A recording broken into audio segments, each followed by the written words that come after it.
स्वागत है आपका यस न्यूज़ कर्नाटक एक्सप्रेस में। मैं आपके साथ सुफियान हूं। आइए आज की खबर पर नजर डालते हैं। स्वागत है आपका यस न्यूज़ कर्नाटक एक्सप्रेस में। मैं आपके साथ शकील अहमद। जैसे कि सब आप जानते हैं कि कर्नाटक राज्य में पिछले दिनों कर्नाटक के जो गवर्नर हैं उन्होंने एक सिद्धरामैया जी को एक नोटिस दिया था। उसी को लेकर जो है कांग्रेस पक्ष की ओर से एक बड़ा आंदोलन जो है गवर्नर के विरुद्ध में किया गया था। इसी के चलते आज जो है बीजेपी जिला घटक की ओर से यहाँ पर कांग्रेस पार्टी और सीएम सिद्धरामैया को उतरने को लेकर जो है श्री सिद्धेश्वर देवस्थान से एक जिला अधिकारी कार्यालय तक एक बड़ा आंदोलन किया जा रहा है। हम आप हमारे पीछे देख सकते हैं कि बीजेपी के कई यहाँ पर कार्यकर्ता, पदाधिकारी, कॉर्पोरेटर, माजी एमएलए, माजी मिनिस्टर की सभी की मौजूदगी में जो है एक बड़ा यहाँ पर प्रदर्शन करके जो है कांग्रेस पार्टी को जो है एक चेतावनी दी जा रही है और सीएम सिद्धरामैया को उतरने के लिए आग्रह किया जा रहा है। जो मूडा का हगरण हुआ है उसके ऊपर कड़ी जांच हो, उनकी मांग है। तो आइए इस मौके पर जो है यहाँ पर इनका एक नजारा देखते हैं।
ಕಾರ್ಯಕರ್ತ ಬಂಧುಗಳು ಯಾರು ಹೋಗಬಾರ್ದು. ಎಲ್ಲರೂ ಇಲ್ಲಿ 10 ನಿಮಿಷ ಮುಖಂಡರು ಮಾತನಾಡಲಿದ್ದಾರೆ.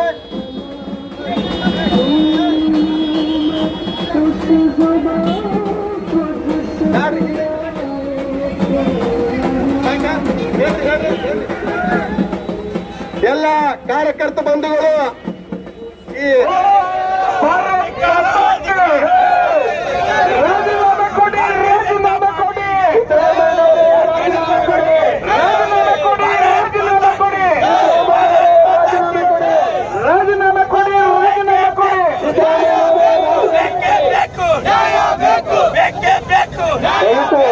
ಮಹಿಳಾ ಮೋರ್ಚಾ ಪದಾಧಿಕಾರಿಗಳನ್ನ ವಿನಂತಿ ಮಾಡಬೇಕು.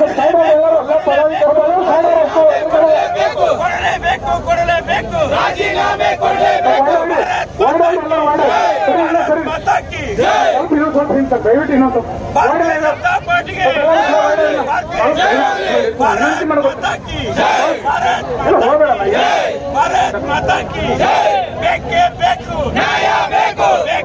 ಈ ರಾಜ್ಯದ ಎಲ್ಲ ಭಾರತೀಯ ಜನತಾ ಪಕ್ಷದ ಕಾರ್ಯಕರ್ತರು ಇವತ್ತು ಬೆಂಗಳೂರಿನಿಂದ ಮೈಸೂರುವರೆಗೆ ಏನು ಪ್ರತಿಭಟನೆಯನ್ನು ಮಾಡಿ, ಪಾದಯಾತ್ರೆಯನ್ನು ಮಾಡಿ, ಇವತ್ತು ಹೋರಾಟವನ್ನ ಮಾಡಿ ಕಾಂಗ್ರೆಸ್ ಮಾಡತಕ್ಕಂತ ಒಂದು ದುರಾಡಳಿತ ವಿರುದ್ಧ ನಾವು ಏನು ಭಾರತೀಯ ಜನತಾ ಪಕ್ಷ ನಾವು ಹೋರಾಟವನ್ನ ಇಲ್ಲಿವರೆಗೆ ನಾವು ಮಾಡ್ಕೊಂಡು ಬಂದಿದ್ದೀವಿ. ಬಂಧುಗಳೇ, ರಾಜ್ಯದ ಜನತೆ ನಾವೆಲ್ಲ ಎಚ್ಚೆತ್ತುಕೊಳ್ಬೇಕಾಗಿದೆ.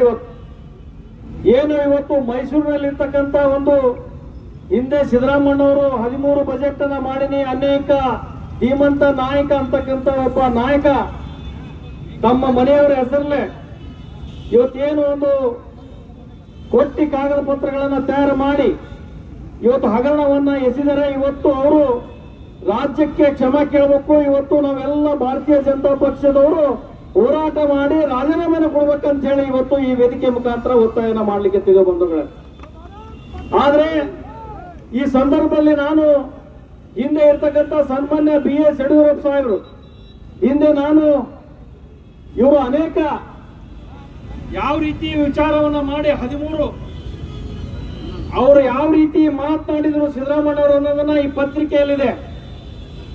ಇವತ್ತು ಅದೇ ಸಿದ್ದರಾಮಯ್ಯ ಅವರು ಸನ್ಮಾನ್ಯ ಗೌರವಾನ್ವಿತ ಇರತಕ್ಕಂಥ ಗವರ್ನರ್ ಅವರಿಗೆ ಇವತ್ತು ಒಂದು ಏನು ನೋಟಿಸ್ ಕೊಟ್ರೆ ಇವರೇ ರಾಜೀನಾಮೆ ಕೊಡ್ಬೇಕಂತಕ್ಕಂಥ ಒಂದು ಏನು ಹೋರಾಟದಲ್ಲಿ ಇವತ್ತು ರಾಜ್ಯದಲ್ಲಿ ಇರ್ತಕ್ಕಂಥ ಮುಖ್ಯಮಂತ್ರಿಗಳ ಸಚಿವ ಸಂಪುಟದಲ್ಲಿ ಇರ್ತಕ್ಕಂಥ ಶಾಸಕರು ಸಚಿವರು ಹೋರಾಟ ಮಾಡಿ ಅವರು ರಾಜೀನಾಮೆ ಇವತ್ತು ಗೌರವನೇ ಕೊಡ್ಬೇಕಂತಕ್ಕಂಥ ಒಂದು ಇನ್ನು ದುಷ್ಟತನದ ಏನು ಮಾತುಗಳನ್ನ ಇವರು ಹೇಳ್ತಾರೆ.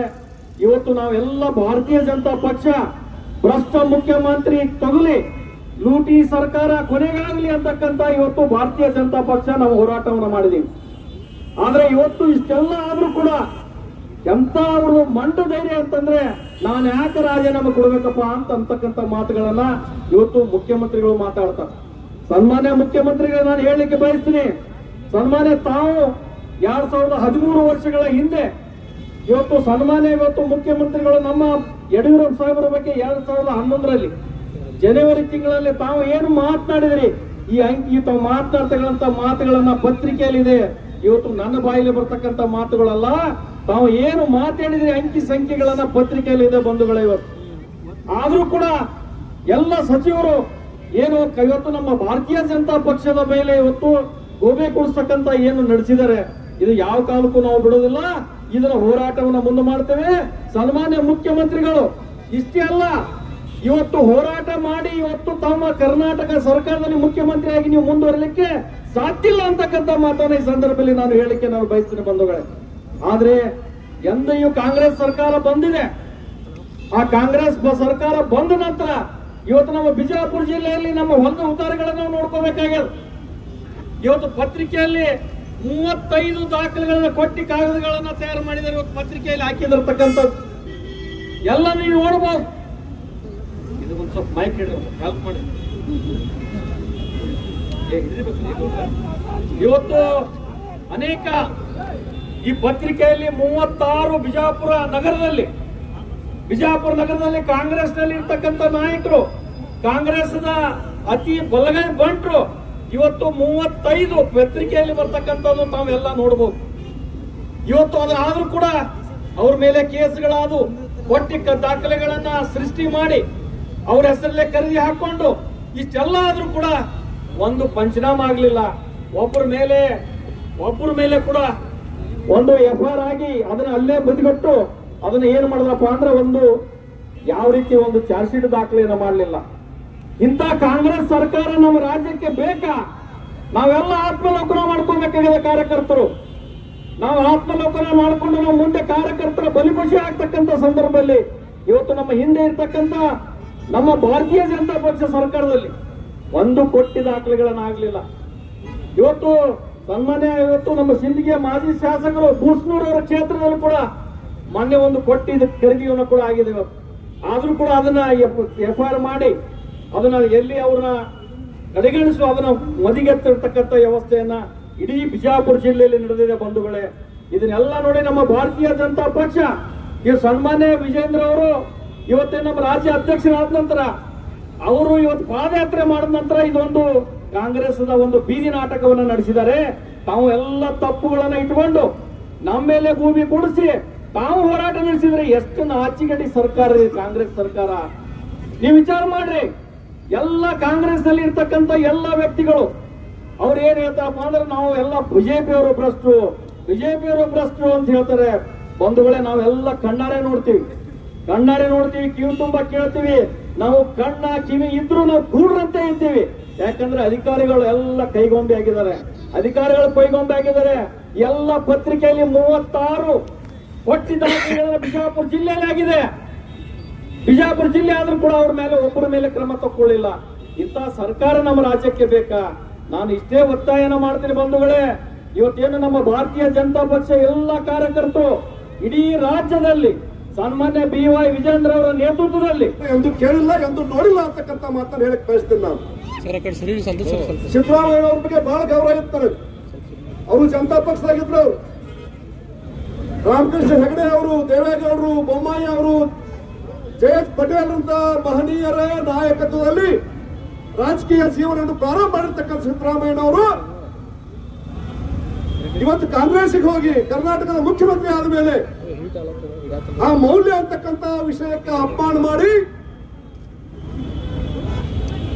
ಭ್ರಷ್ಟಾಚಾರ ಮಾಡಿರ್ತಕ್ಕಂಥದ್ದು ನಮ್ಮಂತ ನಾಯಕರಿಗಷ್ಟೇ ಅಲ್ಲ, ಮಾಧ್ಯಮಗಳ ಮುಖಾಂತರವಾಗಿ ಸಣ್ಣ ಬಾಲಕರಿಗೆ ಕೂಡ ಇವತ್ತು ಮನೆ ಮಾತಾಗಿರ್ತಕ್ಕಂಥದ್ದು ಸಿದ್ದರಾಮಯ್ಯ ತಪ್ಪು ಮಾಡಿದ್ದಾರೆ ಅಂತಕ್ಕಂಥ ಮಾತನ್ನು ನಾವು ಹೇಳಕತ್ತೀವಿ. ಬಿಜೆಪಿ ಅವರು ಕರ್ನಾಟಕದ ಎಲ್ಲಾ ಜನ ಯಾರು ನಿಮಗೆ ವೋಟ್ ಹಾಕ್ಯಾರಲ್ಲ ಅವ್ರ ಗಣಾಟವಾಗಿ ಹೇಳುವಂತಹ ಸಮಯ ಬಂದಂತಹ ಸಂದರ್ಭದಲ್ಲೂ ಕೂಡ ಆ ಕುರ್ಚಿಗೆ ಅಂಟ್ಕೊಂಡು ರಾಮಕೃಷ್ಣ ಹೆಗಡೆ ಅವರು ಕೇವಲ ಒಂದು ಫೋನ್ ಕದ್ದಾಲಿಕೆ ಆರೋಪ ಬಂದಾಗ 83ನೇ ಇಸ್ವಿಯೊಳಗೆ ಆರೋಪ ಏನು ಸಂಬಂಧ ಇಲ್ಲ.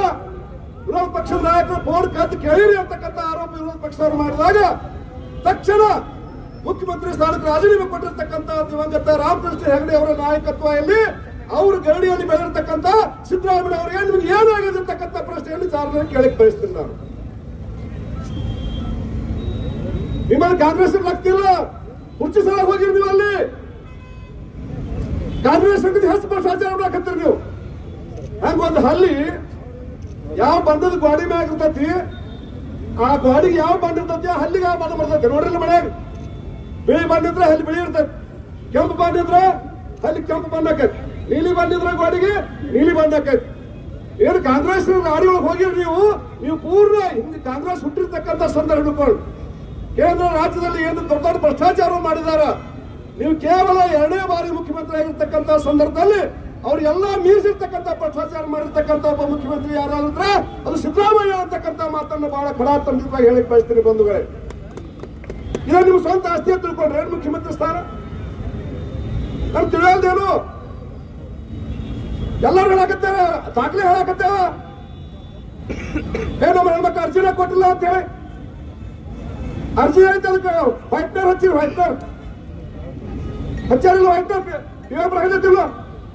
ಅಧಿಕಾರಿಗಳು ನಿಮ್ಮ ಅವ್ರದಾರಲ್ಲ ಏನ್ ಬೇಕಾದ ಮಾಡ್ತಾರ. ಇದಿಷ್ಟು ಬೇಕಾ ನಿಮಗೆ? ಶಾಶ್ವತ ಇರೋದ್ರಿ ಭೂಮಿನಾಗ ನೀವು ಇರೋದ್ರಲ್ಲಿ ಯಾರಿಗೂ ಜೀವನ ಶಾಶ್ವತ ಅಲ್ಲ, ಕುರ್ಚಿ ಶಾಶ್ವತ ಅಲ್ಲ. ನೀವು ಬದುಕಿರ್ತಕ್ಕಂಥ ಜೀವನ ನಿಮ್ಮ ಒಳ್ಳೆಯ ಗುಣಗಳು ಜಗತ್ತಿಗೆ ಮಾರ್ಗದರ್ಶನಕ್ಕೆ ಸಿದ್ದರಾಮಯ್ಯ ಅವರೇ ತಕ್ಷಣ ರಾಜೀನಾಮೆ ಕೊಡಬೇಕಂತಕ್ಕಂಥ ಮಾತನ್ನು ಹೇಳಕ್ ಬಯಸ್ತೀನಿ ನಾನು ಬಂಧುಗಳೇ. ಅದು ಹೋಗ್ಲಿ, ರಾಜ್ಯಪಾಲರು ಏನ್ ತಪ್ಪು ಮಾಡ್ಯಾರ? 2011 8ರಿಂದ 12 ತನಕ ನಾವು MLA ಮಂತ್ರಿ ಇದ್ದೀವಿ. ಅವಾಗ ಹೌಸ್ರಾಜ್ ಭಾರದ್ವಾಜ್ ನಿಮ್ಮ ರಾಜ್ಯಪಾಲರು ಇದ್ರೆ ಅವಾಗಿಲ್ಲಿ ದಿವಸ ಹೇಳಿಕೆ ಕೂಡ ಅವರು ಒಬ್ಬ MLA MP ಅಲ್ಲ, ರಾಜಕಾರಣಿಗೆ ಹೆಚ್ಚು ಕೆಟ್ಟ ಮಾತುಗಳನ್ನು ದಿವಸ ಹೇಳ್ತಿದ್ರು ಅವ್ರ ಪತ್ರಿಕೆಯಲ್ಲಿ. ಸನ್ಮಾನ್ಯ ಯಡಿಯೂರಪ್ಪನವರಿಗೆ ಪ್ರಾಸಿಕ್ಯೂಷನ್ ಅವರು ಪರ್ಮಿಷನ್ ಕೊಟ್ಟರು ಇಲ್ಲ. ಅವಾಗ ನಾವು ಕಾನೂನಿಗೆ ಗೌರವ ಕೊಟ್ಟಿದ್ವಿ, ಯಡಿಯೂರಪ್ಪನವರು ಜೈಲಿಗೆ ಕೂಡ ಹೋಗಿ ಬಂದಾರ. ನಾವು ಗೌರವ ಕೊಟ್ಟಿವಿ ಕಾನೂನಿಗೆ. ಬಿಜೆಪಿ ಅವರು ನಾವು ಈಗ ನಿರಪರಾಧ ಹೊರಗೆ ಬಂದಾರ ಅವರು. ನೀವು ಮಾಡ್ರಿ, ನೀವು ತೋರಿಸಿ ಜನರಿಗೆ ಏನ ತಪ್ಪು ಮಾಡಿಲ್ಲ, ತಪ್ಪು ನೀವೇ ಹೋಗಾಕತ್ತೀರಿ. ದಾಖಲೆ ಹೇಳಕತ್ತೇವಲ್ಲಿ ಮೈಸೂರು ಮೂಡ ಹಗರದೊಳಗ 4,000 ಕೋಟಿ ರೂಪಾಯಿ ಅವ್ಯವಹಾರ ಆಗೈತಿ, ಪ್ಲಾಟ್ಗಳ ಅವ್ಯವಹಾರ ಹಂಚಿರಿ ಅಂತಕ್ಕಂಥ ಮಾತಾಡಿ ದಾಖಲೆ ಹೇಳಕತ್ತಾವ. ಅದನ್ನ ಬಿಟ್ಟು ನೀವು ನಿಮ್ದ ಖರೆ ಅಂತಂದ್ರೆ ಹೆಂಗಿಲ್ಲ? ಏನ ಮುಖ್ಯಮಂತ್ರಿ ಕುರ್ಚಿ ಖರೀದಿ ಹಿಡಿದ್ರೆ ಕಾಂಗ್ರೆಸ್ನವ್ರು ನೀವು ಖರೀದಿ ಹಿಡಿದ್ರೆ ನೀವೇನ್ರ ಸಾಧ್ಯ ಇಲ್ಲ. ಕರ್ನಾಟಕ ನೋಡಕತ್ತಿದಾರ. ಅಕಸ್ಮಾತ್ ಇವತ್ತ ಚುನಾವಣೆ ಆದ್ರೆ JDS BJP 160 ಸೀಟ್ MLA ಆರಿಸ್ಬರ್ತಾವ. ಬರ್ತಿರ್ ನಿಮಗೆಲ್ಲ 160 ಹೆಚ್ಚು ಆರಿಸ್ಬರ್ತಾರ. ಬರ್ತಿರ್ ನಿಮಗೆ. ನಾನು MP ತೋರಿಸ್ಕೊಟ್ಟಾರ ಬಿಜೆಪಿಗೆ ಏನು ಹೋಟ್ ಜನ ಕೊಟ್ಟಾರ. ನಿಮ್ಗೆ ಗ್ಯಾರಂಟಿ ತಿರಸ್ಕಾರ ಮಾಡ್ಯಾರ. ರಾಜ್ಯಪಾಲ ಎಂದೂ ಮಾತಾಡೋರು. ತಾವರ್ಚಂದ್ ಗೆಲೋಟ್ ಅಂತ ರಾಜ್ಯಪಾಲ ಎಲ್ಲಿ ಸಿಗುದು? ದಲಿತ ವ್ಯಕ್ತಿ ಅವರು.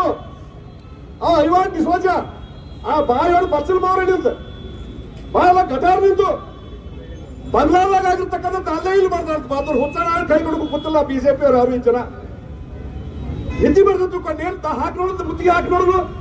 ಏನ್ ಮುಖ್ಯಮಂತ್ರಿ ಹಾಕ್ತೀವಿ, ರಾಜ್ ಹಾಕಿ ನೋಡೋದು. ಬರ್ತೀವಿ ನೀವಲ್ಲ, ಬಡಿಗೆ ತಗೊಂಡ್ಬರ್ತೀವಿ, ಬಂದೂಕ್ ತಗೊಂಡ್ಬರ್ತೀವಿ. ಮುಖ್ಯಮಂತ್ರಿಗಳು ಉಪಮುಖ್ಯಮಂತ್ರಿಗಳ ಆದಿಯಾಗಿ ಎಲ್ಲರೂ ಪ್ರತಿಭಟನೆಯಲ್ಲಿ ಭಾಗಿಯಾಗಿ ಸನ್ಮಾನ್ಯ ಗೌರವಾನ್ವಿತ ರಾಜ್ಯಪಾಲರು, ಸಂವಿಧಾನದ ಮುಖ್ಯಸ್ಥರು ರಾಜ್ಯಪಾಲರ ಬಗ್ಗೆ ಅತ್ಯಂತ ಅವಹೇಳನಕಾರಿಯಾಗಿ ಮಾತಾಡಿದರು. ಎಲ್ಲೆಂದಲ್ಲಿ ಬೀದಿ ಬೀದಿಯಲ್ಲಿ ರಾಜ್ಯಪಾಲರ ಫೋಟೋಗಳಿಗೆ ಚಪ್ಪಲಿಯಲ್ಲಿ ಹೊಡಿತಕ್ಕಂಥ ಕಾರ್ಯದಲ್ಲಿ ಕಾಂಗ್ರೆಸ್ನ ಮುಖಂಡರು ಮುಂದೆ ನಿಂತು ಹೊಡಿಸಿದರು. ಸ್ವಾಮಿ, ಕಾಂಗ್ರೆಸ್ನ ನಾಯಕರಿಗೆ ನೀವು ಸಂವಿಧಾನಕ್ಕೆ ಕೊಡ್ತಕ್ಕಂಥ ಗೌರವ ಇದೇನಾ? ಜೊತೆಗೆ ಯಾರು ಪ್ರಮಾಣ ವಚನ ಸ್ವೀಕಾರ ಮಾಡಿ ರಾಜ್ಯದಲ್ಲಿ ಮಂತ್ರಿಗಳಾಗಿದ್ದೀರಿ, ಕೃಷ್ಣ ಬೈರೇಗೌಡನಂತ ಕಂದಾಯ ಸಚಿವರು ರಾಜ್ಯಪಾಲರಿಗೆ ನಾಲಾಯಕ ರಾಜ್ಯಪಾಲನಂತ ಪದ ಪ್ರಯೋಗ ಮಾಡುತ್ತದೆ. ಜಮೀರ್ ಅಹಮದ್ ಖಾನ್ ಭಾಷಣ ಮಾಡ್ತಕ್ಕಂಥ ಸಂದರ್ಭದಲ್ಲಿ ರಾಜ್ಯದಲ್ಲಿ ಅಶಾಂತಿ ಸೃಷ್ಟಿ ಆಗ್ತದ, ಅಲ್ಲೋಲ ಕಲ್ಲೋಲ ಆಗ್ತದ ರಾಜ್ಯದಲ್ಲಿ ಅನ್ನುವಂತ ಮಾತನ್ನ ಹೇಳ್ತಾರೆ. ಐವಾನ್ ಡಿಸೋಜಾ ಒಬ್ಬ ವಿಧಾನ ಪರಿಷತ್ತಿನ ಸದಸ್ಯ, ಬಾಂಗ್ಲಾದೇಶದಲ್ಲಿ ಬಂದಂತ ಪರಿಸ್ಥಿತಿ ಇಲ್ಲಿ ಬರ್ತದ, ರಾಜ್ಯಪಾಲರಿಗೆ ಒದ್ದು ಓಡಿಸಬೇಕನ್ನುವಂತ ಮಾತನ್ನ ಭಾಷಣದಲ್ಲಿ ಮಾತಾಡ್ತಾ ಇದ್ದೀರಿ. ಇದನ್ನೆಲ್ಲ ಕೇಳಿಸಿಕೊಂಡು ಮುಖ್ಯಮಂತ್ರಿಗಳು, ಉಪಮುಖ್ಯಮಂತ್ರಿಗಳು, ನಿಮ್ಮದೇ ಸಚಿವರು, ಶಾಸಕರು ಬಾಯಿಗೆ ಬಂದಂಗ ಮಾತಾಡ್ತಿದ್ರು ಕೂಡ ಅವ್ರ ಮೇಲೆ ಇವತ್ತಿನವರೆಗೂ ಕಾನೂನಿನಿಂದ ಕ್ರಮ ತೆಗೆದುಕೊಳ್ಳಕ್ ಆಗ್ತಾ ಇಲ್ಲ. ಯಾಕೆ ಅವ್ರ ಮೇಲೆ ಕಾನೂನು ಮೇಲೆ ಕ್ರಮ ತಗೋತಾ ಇಲ್ಲ? ಯಾಕೆ ಅವ್ರ ಮೇಲೆ ಕೇಸ್ ಆಗ್ತಾ ಇಲ್ಲ? ಇದು ನಿಮ್ಮ ನಡೆ ದಲಿತರ ವಿರೋಧಿ ನಡೆ ಅನ್ನುವಂಥದ್ದನ್ನ ಎದ್ದು ತೋರಿಸ್ತಾ ಇದೆ. ಯಾಕೆಂದ್ರೆ ರಾಜ್ಯಪಾಲರು ಇವತ್ತ ದಲಿತರು ಅನ್ನೋಂತ ಕಾರಣಕ್ಕೆ ಇವತ್ತು ರಾಜ್ಯದಲ್ಲಿ ಹಿಗ್ಗಾಮುಗ್ಗ ವಾಚಾಂ ಗೋಚರವಾಗಿ ಅವ್ರ ಬಗ್ಗೆ ಮಾತಾಡ್ತಕ್ಕಂಥದ್ದು. ರಾಜ್ಯದಲ್ಲಿ ಆಡಳಿತಕ್ಕೆ ಬಂದಂತ ಸಂದರ್ಭದಲ್ಲಿ ಸಿದ್ದರಾಮಯ್ಯನವ್ರು ಹೇಳ್ತಿದ್ರಿ, ಅಹಿಂದ ನಾವು ದಲಿತರು ಅನ್ನುವಂತ ಮಾತನ್ನ ಹೇಳ್ತಾ ಇದ್ರಿ. ಅಧಿಕಾರಕ್ಕೆ ಬಂದ ಮೇಲೆ ದಲಿತರನ್ನ ಯಾವ ರೀತಿ ನಡೆಸ್ಕೊಂಡಿರ್ತಾರೆ ಅನ್ನೋಂಥದ್ದಕ್ಕ ಬಂದ ತಕ್ಷಣವೇ SCP TSP ಯೋಜನೆಯೊಳಗಿರ್ತಕ್ಕಂಥ 25,000 ಕೋಟಿ ಹಣವನ್ನ ಲೂಟಿ ಮಾಡಿದ್ರಿ. ಬೇರೆ ಬೇರೆ ಯೋಜನೆಗಳಿಗೆ ಬಳಕೆ ಮಾಡಿದ್ರಿ, ಕೊಳ್ಳೆ ಹೊಡೆದ್ರಿ. ಇವತ್ತು ವಾಲ್ಮೀಕಿ ಹಗರಣ ಸುಮಾರು 187 ಕೋಟಿ ಹಣವನ್ನ ತೆಗೆದುಕೊಂಡು ಬೇರೆ ಬೇರೆ ನಕಲಿ ಖಾತೆಗಳಿಗೆ ಜಮಾ ಮಾಡಿ ರಾಜ್ಯದ ಬೊಕ್ಕಸದಲ್ಲಿರ್ತಕ್ಕಂಥ ಹಣ, ಈ ರಾಜ್ಯದ ನಾಗರಿಕರ ಹಣವನ್ನ ಲೂಟಿ ಮಾಡಿದ್ರಿ. ಇವತ್ತು ಮೂಡಾದಲ್ಲಿ ನಡೆದಿರ್ತಕ್ಕಂಥದ್ದು ಬಹಳ ದೊಡ್ಡ ಹಗರಣ. ಕೇವಲ ಮುಖ್ಯಮಂತ್ರಿಗಳು ಮಾತ್ರ ಅಲ್ಲ, ಮುಖ್ಯಮಂತ್ರಿಗಳು ನೀವು ಅದಿರಿ, ಜೊತೆಗೆ ಸುಮಾರು 4 ರಿಂದ 5 ಸಾವಿರ ಕೋಟಿವರೆಗೆ ಮೂಡಾದಲ್ಲಿ ಹಗರಣ ಆಗಿದೆ. ಇವತ್ತು ಸರ್ಕಾರದ ಆಸ್ತಿಯನ್ನ ಬೇಕಾಬಿಟ್ಟಿಯಾಗಿ ಒಬ್ಬೊಬ್ಬ ವ್ಯಕ್ತಿಗಳಿಗೆ 70-80 ಸೈಟ್ಗಳನ್ನ ಹಂಚಿಕೆ ಮಾಡತಕ್ಕಂಥದ್ದು ಇವತ್ತು ದಾಖಲೆಗಳು ತೋರಿಸ್ತಾ ಇದ್ದೇವೆ. ಇಷ್ಟಕ್ಕೂ ಕೂಡ ಮುಖ್ಯಮಂತ್ರಿಗಳು ಸಿದ್ದರಾಮಯ್ಯನವರು ನಂದೇನೂ ಇಲ್ಲ, ನಾನು ಇಲ್ಲೇ ಕೊಡು ಅಂತ ಕೇಳಿದ್ದ ಅಂತ ಮಾತು ಹೇಳ್ತಿದ್ರಿ. ನಿನ್ನೆ ನೀವು ಮೂಡಾಕ್ಕೆ ಪಾರ್ವತಿ ಅಮ್ಮನವರು ಬರ್ತಿರ್ತಕ್ಕಂಥ ಪತ್ರ ನಿನ್ನೆ ದೃಶ್ಯ ಮಾಧ್ಯಮದಲ್ಲಿ ಎಲ್ಲ ಕಡೆ ಇವತ್ತು ನಮಗೆ ತೋರಿಸಿದಾರ. ಇವತ್ತು ಮೂಡಾದಲ್ಲಿ ನಡೆದಿರ್ತಕ್ಕಂಥ ಹಗರಣ ಯಾವ 92ನೇ ಇಸ್ವಿಯೊಳಗ ಆ ಮೂಡಾದಲ್ಲಿ ನೀವೇನು ಕೆಸರಗದ್ದೆ, ನೀವು ಜಮೀನ 3 ಎಕರೆ 16 ಗುಂಟೆ. ಯಾವುದೇ ಹೊಸ ಸುದ್ದಿಯನ್ನ ನೋಡಲು ನಮ್ಮ ಎಸ್ ನ್ಯೂಸ್ ಕರ್ನಾಟಕ ಎಕ್ಸ್ಪ್ರೆಸ್ ನ ನೋಡ್ತಾ ಇರಿ. ಹಾಗೆ ನಮ್ಮ ಚಾನೆಲ್ ನ ಸಬ್ಸ್ಕ್ರೈಬ್ ಮಾಡಿ, ಬಾಜು ಇರುವ ಬೆಲ್ ಐಕಾನ್ ಅನ್ನ ಕ್ಲಿಕ್ ಮಾಡಿ. ಹಾಗೆ ನಮ್ಮ ಚಾನೆಲ್ ನ ಲೈಕ್ ಮಾಡಿ, ಶೇರ್ ಮಾಡಿ. ನಮ್ಮ ನಡೆ ಸತ್ಯದ ಕಡೆ.